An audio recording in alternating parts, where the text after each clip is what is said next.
This video is sponsored by Campfire Technology, who want to share their upcoming software, Campfire Blaze, funding on Kickstarter right now. More on that later.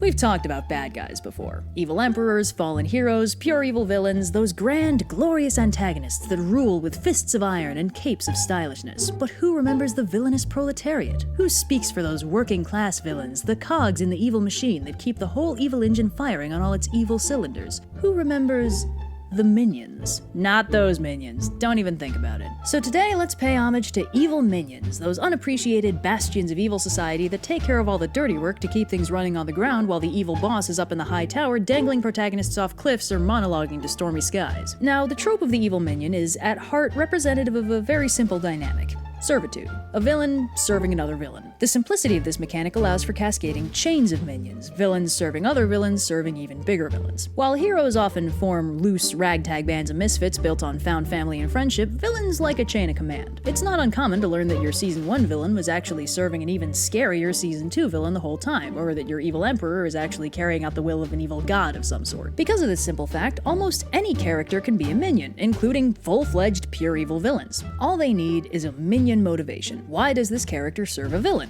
Well, while there's a lot of leeway here, broadly the answer tends to fall into one of these categories: loyalty, money, common or personal goals, fear, love, and coercion. Loyalty's the easy one. Sometimes the minion is just loyal to the villain for whatever reason. Maybe they're old friends, maybe the villain saved them from a bad situation and now they've got a life debt thing going, maybe it's not even explained. Whatever. Minions that are actually loyal to the villain are very valuable because they almost never turn good, which is a major risk for evil minions. If a minion doesn't obviously display another minion motivation, you can presume it's this one. Basically the default baseline as well as being the most reliable motive. Loyalty is hard to deliberately instill, so truly loyal minions should be valued by the villain. But if they aren't, sometimes the minion's loyalty will crack or something else will supersede it and they'll turn on the bad guy anyway. There's also a slight difference between personal loyalty and ideological loyalty. The minion might be loyal to the villain specifically, or they might be loyal to the cause the villain represents. Both are good. The first is slightly less likely to betray the villain right when they finally achieve their ultimate victory. Also, if this loyalty is built on a lie of some kind, the minion is liable to turn on the villain the minute they find out, so this might not be worth the risk. Money is another easy one. Some minions work for pay.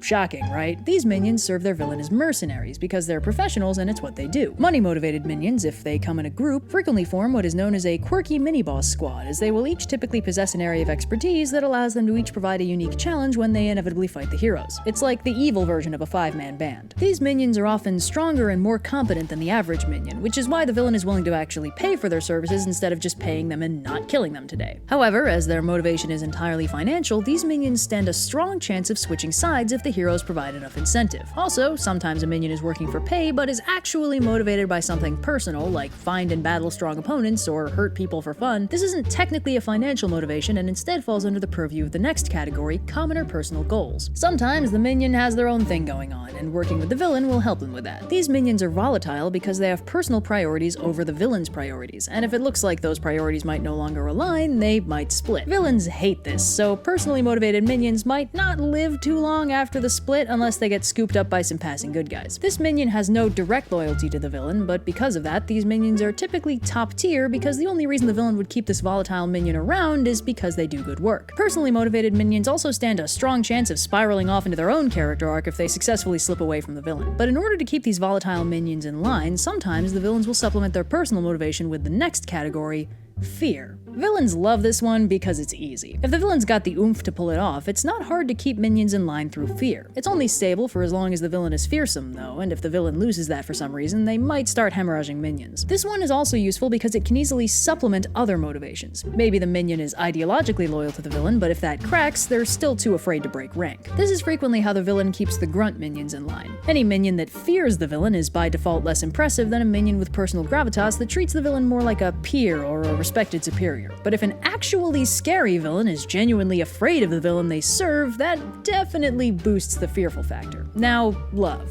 This one's complicated. Sometimes a minion loves the villain, and whether or not the villain loves them back, they'll still do what they want. Sometimes the villain actively encourages this by sort of leading them on, or in some cases going full-on abusive parent or partner, manipulating or gaslighting the minion by leveraging that love. These minions are usually tragic figures, especially in the cases where the villain is someone like a parent who really should love them and value of their life, but doesn't. In terms of skill level, these minions are generally mid-tier. The villain keeps them around because they're unrelentingly loyal, not because they're the best of the best. If the minion goofs up enough, the villain might decide it's time for them to go, which is always a very tragic moment when the minion in love realizes that the villain only indulged them because they were useful. And finally, coercion. Sometimes, to keep a minion in line, the villain needs some kind of leverage. Blackmail and brainwashing might be involved. This is usually restricted to very valuable minions the villain really wants to keep around for whatever reason. These minions will split at the first opportunity and will frequently try and take out the villain themselves. A risky play, but some minions are really worth the trouble. But this does bring up the question, why does the villain even bother to have minions? In universe, the reasons are usually pretty simple. Minions get odd jobs done, they broaden what the villain is capable of, they make it easier to accomplish wide-scale villainy, stuff like that. But there are also major narrative benefits the writer might find very useful. For one, finding out that the villain who's been giving you so much trouble is actually just the small potatoes minion to a much bigger villain is a good way to escalate the stakes, though this does actually depend on why the minion villain follows this broader scope villain. If they're just loyal to their cause, that doesn't actually tell you anything about the villain they serve. But if the broader scope villain is keeping the minion villain in line through fear, that suggests they're a much bigger threat to your heroes than the minion villain was. Another big benefit of minions is they diversify the villain's evil portfolio. One villain can really only do so much, but an entire villainous chain of command can have a lot of specialized bad guys on the payroll. And of course, since the key to a successful evil venture is delegation, it makes sense that your boss villain would want to find the right minion for the job. Maybe your heroes need hunting down by a super persistent silent assassin, or an enemy government needs infiltrating by a shape-shifting master manipulator, or you just need your biggest, dumbest minion to go punch a hole in something. A villain shouldn't be expected to do everything themselves, it's demeaning, and they've got better, more important things to do. In fact, the mere existence of a villain's minions communicates very clearly to the audience that the villain does have more important things to do than tangle with the heroes whenever they pop up to cause trouble. There's a lot to be said for a villain who has higher priorities than fighting the heroes. Kinda shakes up the assumption that the heroes are the center of the story. So throwing in a posse of specialized evil minions to take care of delegated villainy really helps get across that this is a villain with their act together and their own thing going on. But that's not the only benefit. See, because of the role they play in the story, villains often get a little flattened in the characterization department. They're defined by their dynamic with the heroes, which is usually pretty simple. They're an antagonist. They oppose the heroes. There's room for nuance, but not all that much. But this can be counterbalanced by showing us how the villain interacts with people they don't ideologically oppose. A villain's dynamic with their minions can show us who they really are, outside the moral dichotomy that makes up the hero-villain conflict. And this can be a very juicy source of characterization. For example, let's look at Fire Lord Ozai from Avatar: The Last Airbender. On paper, this guy is a pretty standard issue evil overlord. He's trying to conquer the world and/or burn it to the ground. He's got a fleet of zeppelins, an army of faceless minions, a sinister cape, and a very fetching hairdo. He's not even fully seen on screen for 41 episodes, and even after that, we basically only see him either getting ready for war or hucking fireballs at Aang. He's basically a non-entity in the character department, except for the fact that every important aspect of his character can be inferred from his dynamic with his children, Zuko and Azula, who both spend at least some of the series serving Ozai in a minion capacity. Long before we ever meet Ozai, we learn exactly what kind of father he is when Iroh tells us how Ozai publicly mutilated his own teenage son for objecting to a tactical decision that would have resulted in the loss of an entire division of new recruits. This little tidbit already speaks volumes about his character, but the more we learn about Ozai and Zuko's dynamic, the worse it gets. The condition Ozai sets for Zuko's return is the capture of the Avatar, and at the time he gave him that mission, the Avatar had been missing, presumed dead, for nearly a century. Zuko took it very seriously, but Ozai was clearly sending him off on an impossible fool's errand that'd keep him disgraced and in exile until he managed to get himself killed picking a fight with whatever vastly superior benders he encountered on the way. It's very obvious that Ozai couldn't care less about his son, and even when Zuko is allowed to return to the Fire Nation, Ozai acts like nothing happened and barely interacts with him. We already know we should hate this guy full seasons before we ever see him purely because of the impact he had on Zuko, and it's only made worse when we meet Azula, the other byproduct of Ozai's stellar parenting, whose upbringing has left her with a fascinating cocktail of issues that a psychologist might refer to as a piping hot mess. Thanks to Ozai, Azula believes that the only thing in life that matters is control, and thus she struggles in every single social interaction, either trying to maintain an iron grip on the situation or completely falling apart when things don't go her way. Because if things aren't going her way, it means she's failing, and if she's failing, that makes her a failure, just like Zuko. The most terrifying thing she can think of is being treated by her father the way he treats her brother. Azula is a terrifying weapon of war, but she's also a lonely 14-year-old with a ton of issues and no concept of healthy social relationships. Where Zuko had developmental help in the form of his mother, Uncle Iroh, and the good guy gang to help pry him out of his shell and give him some sense of personal worth, Azula just had the transactional approval of her distant father and her girl posse, and she had to coerce those two into helping her out, which of course made perfect sense to her control-centric worldview, but also made it very easy for them to turn on her when they got priorities more important important than fearing her. And in the finale, we even see that Ozai discards her the minute his personal goals are in reach. He crowns her Fire Lord and then grounds her at home while he crowns himself super cool God Emperor of everything and takes off on his blimp to burn the world down. He wants this victory to be only his, and he wants it to be absolute, so he gives his most loyal minion a token participation ribbon and immediately invalidates it by pulling the rug out from under her new title and abandoning her to take the win for himself. Ozai's dynamic with his children speaks volumes about his character and makes him stunningly easy to hate, despite how little of his character we actually see on screen. But giving us a good minion-villain dynamic doesn't always serve to make the villain extra hateable. In some cases, it actually foreshadows that the villain might not be all that bad. Fullmetal Alchemist Brotherhood gives us a pretty good example that's a bit of a spoiler, so skip ahead if you're dodging those, when our heroes meet the homunculus Greed. Now this happens pretty early on, but at this point we've already seen a number of homunculi. We know they're themed around the 7 deadly sins, they work for this spooky mystery man, and they are extremely evil. They're largely unkillable with unique body horror powers, and they've got some kind of evil plan we're not privy to yet. At this point in the story, we don't fully know what they want or who all of them are, but the ones we've seen have no qualms about torturing, killing, and in one case, eating random humans. They're bad, is what I'm saying. But then, one of our heroes gets kidnapped by the homunculus Greed, who's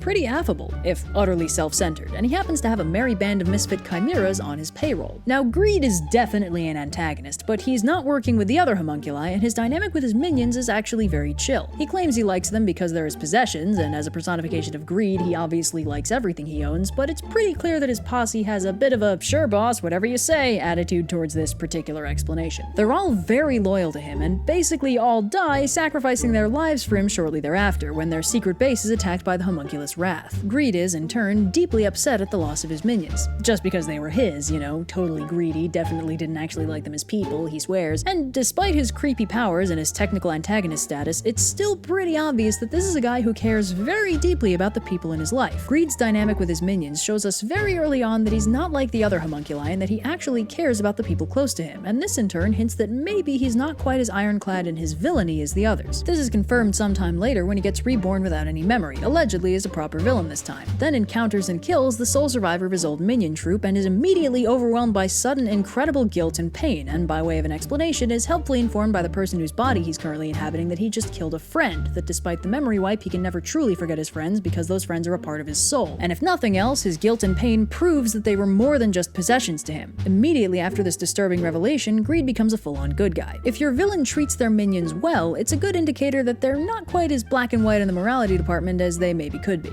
And if your villain treats their minions badly, it helps hammer home that they're a bad person who mistreats the people they have power over and doesn't reciprocate their loyalty. But even beyond the simple morality department, a villain's dynamic with their minions lets us see who they are as a person instead of just an antagonist. The Joker's dynamic with Harley Quinn shows us that beyond being a garden variety murderer with a very goofy gimmick, the Joker is a consummate manipulator who has exactly zero qualms about leveraging Harley's love for him to get what he wants. And he's also a textbook abusive boyfriend. Mad Love does more for the Joker's characterization than the entirety of The Killing Joke. Looping back to Avatar, Ozai's dynamic with his children shows us that he has a very simple, strength-based worldview that classifies compassion and love as weaknesses and power and control as the only things that matter. Ozai is also pretty clearly a narcissist who thinks his own impressive qualities are the only good qualities: firebending talent, charismatic political power, symmetrical features, etc. This is why he lauds Azula as a poised firebending prodigy but ignores Zuko because of his comparatively unimpressive firebending, even though he demonstrates prodigious skill in almost every other form of combat. Without relying on his bending, Zuko is probably the best fighter in the series, a skill set he uses to routinely take down other benders. Basically, Ozai's an idiot for not recognizing Zuko's potential, and if he'd bothered to actually encourage Zuko's unique skill set, he could have had an incredibly effective assassin on his payroll. Also, not joking about the symmetry thing. Ozai deliberately scars Zuko only on half his face, while Azula maintains perfect symmetry in her appearance right up until her mid-finale breakdown when her Ozai-based worldview of power and control begins to crumble. Avatar is so good, you guys. So basically, a villain's dynamic with the heroes is generally kinda flat, but their dynamic with their minions can be a lot more nuanced and give us a much better understanding of their character. Minions can be just about any character, they just need a reason to work as a minion. Minions let you diversify your antagonists and present all kinds of fun characterization opportunities. They're not necessary for every good villain, but they're definitely fun and narratively quite useful. So yeah, this video was sponsored by Blaze, a new web-based application from the creators of the world-building software Campfire. We've told you before about their tools for building story timelines, character bios, and world backgrounds, and now you can have all that and more with Blaze. It's got all the features of Campfire, with new additions like magic systems, languages, and a word processor. It's a browser-based web app where users can collaborate with others in real time, and everything will be saved on the cloud. Blaze will have a subscription-style payment system, but unlike, say, Netflix, where you pay a flat rate no matter what you watch, Blaze will only have you pay for the features that you personally need. They're currently running a a Kickstarter to fund it. Those of you who already own Campfire will automatically get the benefits of Blaze when it comes out, and Kickstarter backers will receive benefits according to your support. So if any of this sounds interesting, swing by and give it a look.